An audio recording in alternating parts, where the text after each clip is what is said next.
Hello friends, welcome to the Plant Science Forum. This and few frequently upcoming talks of this forum will be about the systematic position and economic importance of some angiospermic plant families. Today's topic of discussion is Familia Asteraceae. This is the systematic position for Familia Asteraceae as per the Bentham-Hooker and Engler-Prantum system of classification. Unlike Engler-Prantum system of classification, Bentham and Hooker had proposed the series Inferi as an intermediate taxon between the class and order. Also, to understand the difference between both the system, just look at the different suffix used after the name of the taxon. Again, another difference is that both the system of classification had proposed different names for the subclass and order. Also, note that the family name proposed by both the system was Compositae, but later it was changed to Asteraceae as per the ICBN. ICBN is International Code for Botanical Nomenclature. There are many more differences in these two systems of classification, but here I have discussed only with respect to this slide for systematic position. These are some of the important facts you should know about the family Asteraceae. In this family, Aster is a type genus. Type genus is usually the first genus in the family to be named, or the genus that is considered most important. Generally, families are named after the type genera. Asteraceae is the largest family of angiosperms, which is about 10% of the entire population of flowering plants. About 1000 genera and 20,000 species are globally reported from the family Asteraceae. In India, family Asteraceae is reported by 140 genera and 700 species. These are some of the well-known plants of the family Asteraceae. You may have seen these plants all around you. Some of them are showy and ornamentals, and some are weeds observed all around the globe.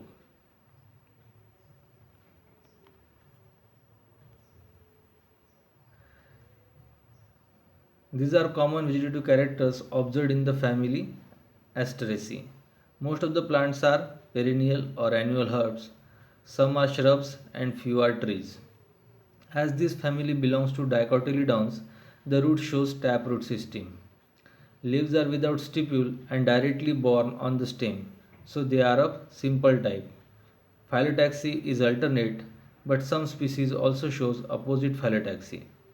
Leaves are either glabrous, that is without hairs, or pubescent, that is presence of hair. Leaf margin is sometimes entire and sometimes serrate. Some species shows leaf apex acute and some shows obtuse. Again, as a dicot member, it shows reticulate venation.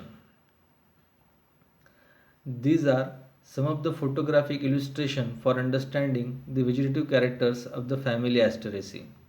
Please note that all the images shown here are not necessarily belongs to the family Asteraceae, but here used as a representation and only for understanding of the character concerned. Parthenium is herb, Artemisia is a shrub, and Stiptia shows the tree habit. Now, this is the taproot system commonly found in the family, and these are the tuberate roots of the genus Dahlia. Family Asteraceae is extupulate. To understand the character, look at this picture. If small leaf-like structure is found at the base of the petiole here, such small leaf-like structure if found at the base of petiole, then it is stipulate. But family Asteraceae is extupulate. As you can see here, there are no such leaf-like structure. So family Asteraceae is extupulate. Now see here the arrangement of leaves. Here leaves are arising from different nodes alternately on either side, so alternate phyllotaxy. Now in this,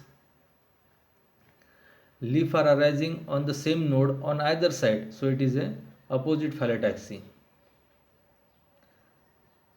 In this, you can see hairs on the plant body, so they are pubescent. Here,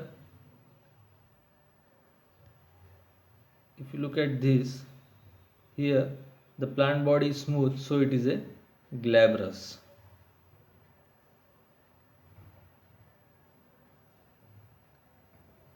This leaf apex is obtuse, whereas this leaf apex is acute, and this shows reticulate venation pattern on the leaf. Now pay your attention here. This is very significant characteristic feature of the family Asteraceae, that it shows the inflorescence type as a head or capitulum. The arrangement of such floret is also variable. In Ageratum, it shows terminal corym, and in Helianthus, it shows solitary terminal. As you can see here, this is the Ageratum plant. Look at the arrangement of florets. The florets are arising from different nodes, but they are attaining a similar height. So they are corym. And here you can see a single flower born at the terminal position, so it is a solitary terminal. In this, the flower you are seeing here is not a single flower, but it is a group of florets. The one which are colorful and present at the periphery are called ray florets. They are ray florets, and the one present at the central disc is called as disc floret. They are disc floret.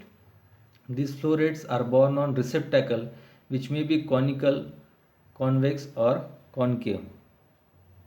This is receptacle. Again, see,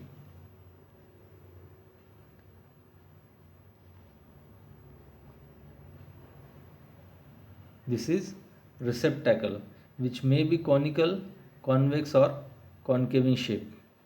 Family also shows presence of bract, so called as bracteolate.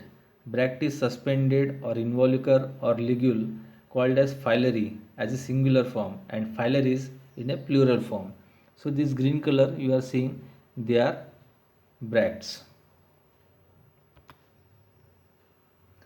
Flower in this family are actinomorphic or zygomorphic, unisexual or bisexual. As it belongs to the dicot, shows pentamerous condition. If you could remember, this family comes under series Inferi, so ultimately it means flower is epigynous. This is in common about the floral characters. Now in particular about the floral characters. In disc florets, the young flowers are present at the center of the disc and the older are at the peripheral position. Disc florets are bisexual and actinomorphic. See here, they are disc floret.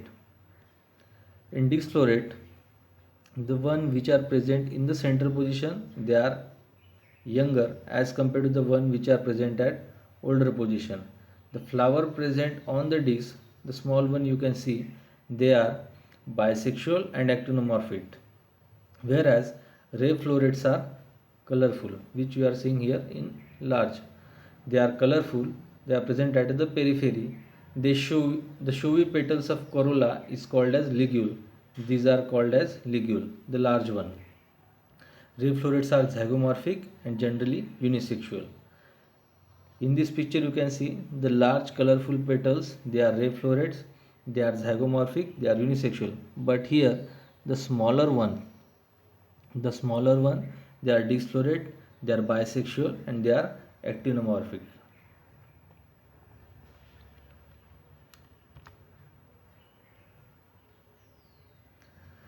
In most cases, calyx is reduced or absent. If present, called as pappus, which on maturity acts as a parachute for seed dispersal.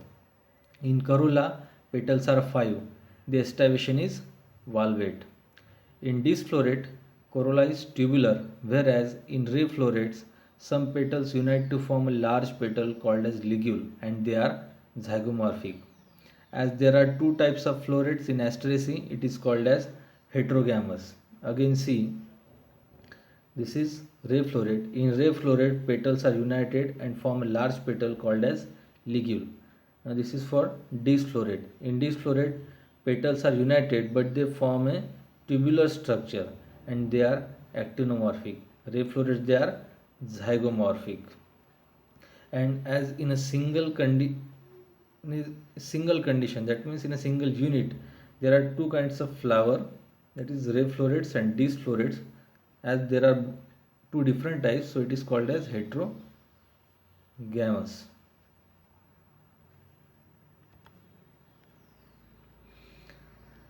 As I had said earlier, please note that all the images shown here are not necessarily belongs to the family Asteraceae but used as a representation and only for understanding of the character concerned.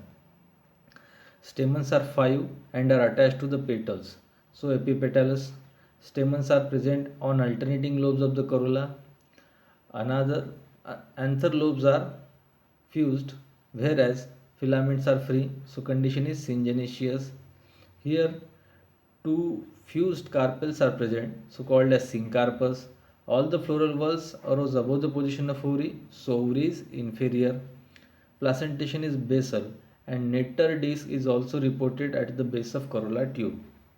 See, these are the anther lobes which are fused, but anther filaments, they are separated, so the condition is syngenesious. Here see, anther they are present on the petals, anther filament, they are fused, so it is called as epipetalous. Here you can see the gynoecium, they are two in number but they are fused, so it is called as syncarpus. Here petals, anther and sepals, they are arising from above the position of ovary, so they are epigynous.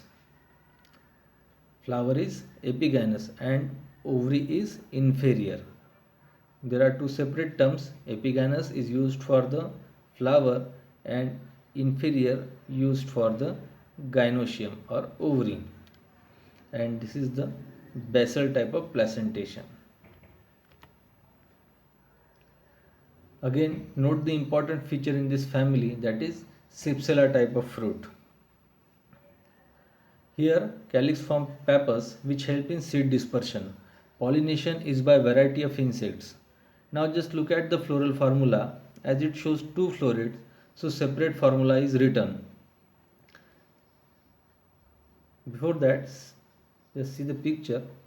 This is the Cypsela type of fruit and you can see a variety of pollinators.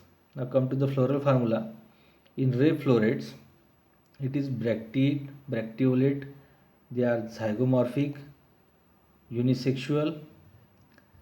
Calyx, if present, they are two united in the pappus form. Corolla 0 to 5 but they are united. As it is unisexual, androecium is absent. Gynoecium is 2 but they are united and it is inferior type. In disflorets, it is bracteate, actinomorphic, bisexual.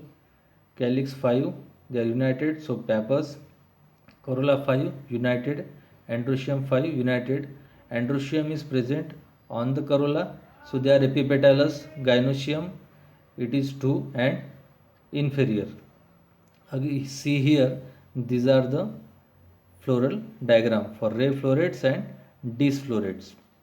This is central axis, these are bracts, outermost they are sepals, the inner one they are petals. You can see the differences in both. In one ray floret, androecium is absent. In disflorets, androecium is present and they are attached to the petals. Gynoecium is central and basal type of presentation. Now these are some of the diagnostic features.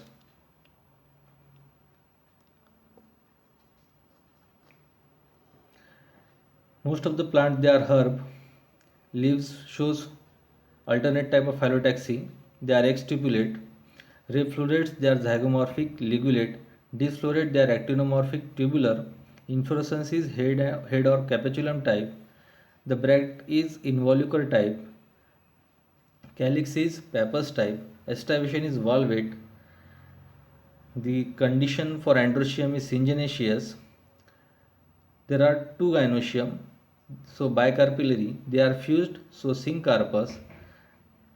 The position of ovary is inferior, so flower is epigynous, placentation is basal, and fruit type is cypsela. These are some of the economic, well-known and important economic importance of the family. These are some of the important plants. Helianthus anus, Spilanthes. Below are given the ornamental plants. Just go through it. I hope you understood the topic. If you like the contents of the topic, please subscribe to the channel. Thank you.